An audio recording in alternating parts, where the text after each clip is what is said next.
Okay, in this video I'm going to show you how to build the Wright Flyer kit that was sent home.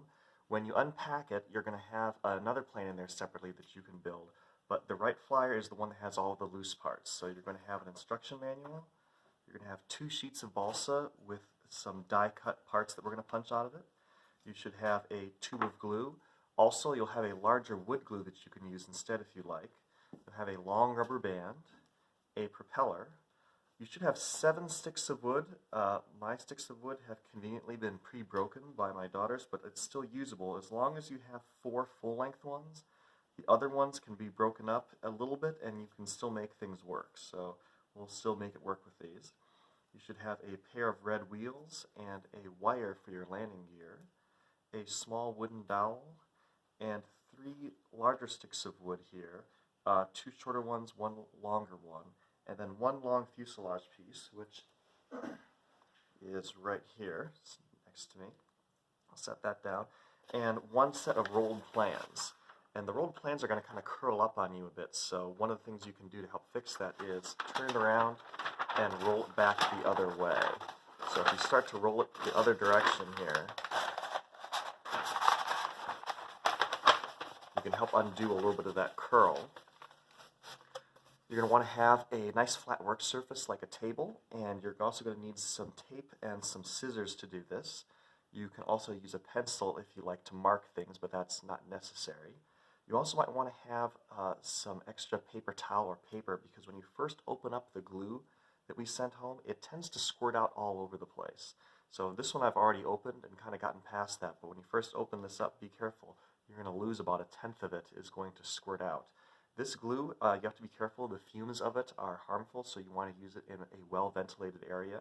Make sure you're in a large room, or if you're in a smaller room, you probably want to open the door and or window there so you have plenty of air. I'm going to clear off my area here a little bit so I have room to work. I'm going to push all the materials to the side. And the first thing we want to do is take our rolled plans and cut it so that we have the wing coverings here separated from the plans we're going to build over.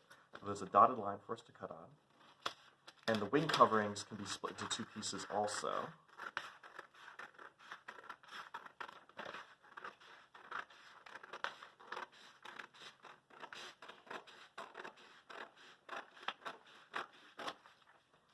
I'm just going to cut these in half right now to save a little bit of space. And set these aside. The rest of the plans here are what we're going to build over, but we're going to build over these plans flipped over. If you look at the writing on it, everything is written backwards, and that's to help remind you that we want to build this face side down, because this is going to be the skin of our stabilizer and fin. So as we build our stabilizer and fin here, we're going to be gluing it straight to the paper, and that's why we want to have it upside down as we build this, but we want it to stay flat, so we want to tape it down as well. So I'm just going to put a little piece of tape at each corner.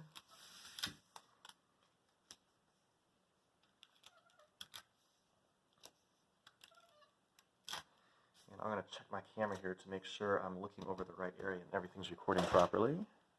Looks good still. The first thing we're going to build are the fin and stabilizer here, and those are going to be built out of our balsa sticks. But if we have some broken ones, this is a good opportunity to use the short ones first, because we need to leave 4 long ones for the wings. So of these short pieces, we want to put them over the plans and mark where they need to be trimmed. And you can just use your fingernail, or you can use a pen or pencil, and you can snap it with your fingers, you can cut it with your fingernail, you can also cut it with a pair of scissors. If you want to use a hobby or utility knife, you can. And it doesn't have to be 100% perfect, but you don't want your stabilizer to be uneven. When you build these, you want it to be symmetrical left-right. And when we glue this together, we're actually going to glue it straight to the paper. So this cement, like I said, watch out for it oozing out when you first open it up. But you're just going to run a little bead of glue right down the flat side of this, and then glue it right onto the paper. If you leave your glue uncapped for a few minutes, it'll be fine, but it does dry fairly quickly, so I'm going to keep capping it up here. I need another piece down the middle, and this one's just about right already, so that was convenient. It's already the right length. Also, when you glue these down, you're going to want to put a small dab of glue between the wood as well. If you just glue it to the paper, then the paper is the only thing holding it together when it's done. So I'm going to put a little dab of glue right on the end of that piece so that it is also glued to the other piece of wood as well as to the paper. And if you have some excess, you can always just wipe it off on a blank piece of your plans there. For the edge here, I'm going to need to trim off a diagonal end there. Again, just scissors or fingernails works pretty well for this. And I'm going to need to trim off another piece right here.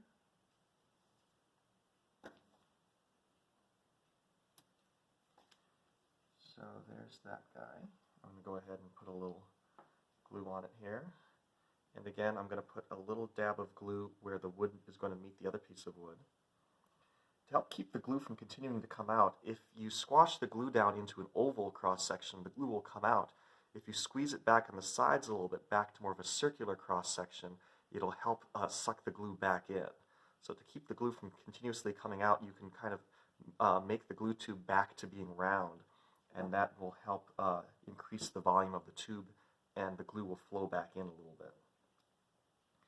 Another piece over in this corner is almost the right angle initially. I'm going to just mark the end here with a thumbnail. Again, if you just want to use a pencil for that, that works fine. And we'll glue this guy down.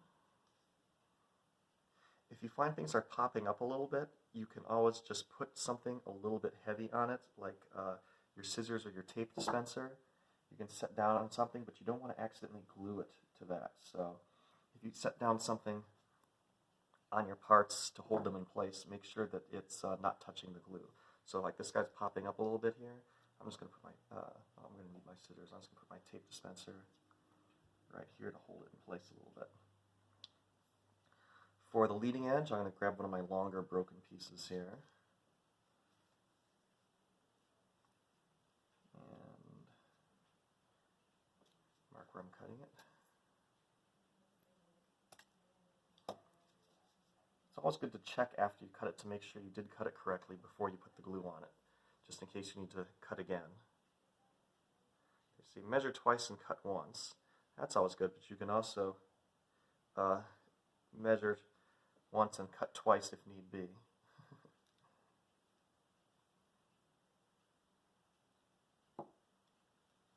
And one last one for over here.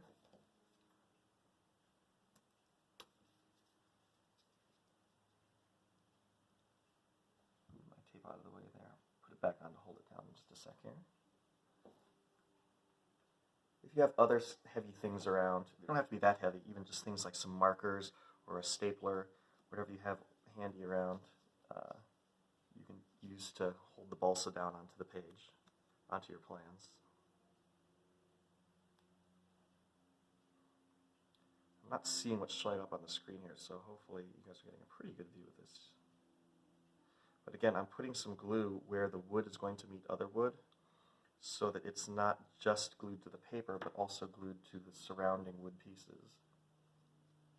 Now this glue sets in about a minute or so, and then it's fully cured in anywhere from about 15 minutes to an hour. So we're just going to leave this here for a little while, but we can do the fin the exact same way. I'm going to use some of my longer pieces for the vertical parts of the fin here. So I'll start off with the back of the fin. These funny angles that everything is cut at are actually there for a reason. Each angle that you cut this off at is actually going to be the angle of how the next piece attaches to it. So although it seems weird to have so many lack of right angles here, most of them cancel out to fit together. So this one that I just cut off here, the angle on the end, also matches the angle I need down at the base of the fin. So it's not really wasted material as long as these angles are all the same all the way around the fin.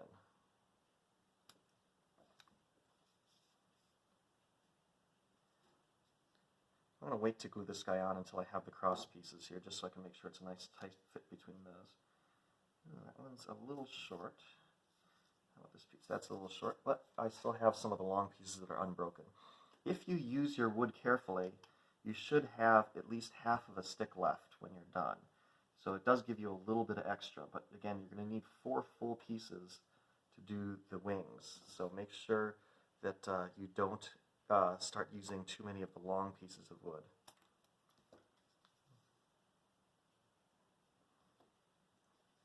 So I'll put this guy on first so that the leading edge butts right up against it tightly. Again, a little dab of glue where the wood's going to meet wood.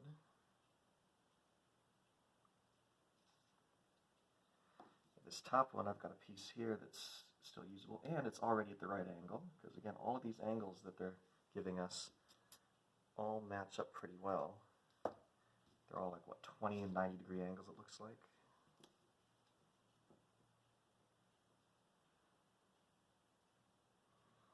And if your building surface is nice and flat and your paper stays flat, then our surfaces will come out nice and flat. This is bulging up a little bit there, but not too badly.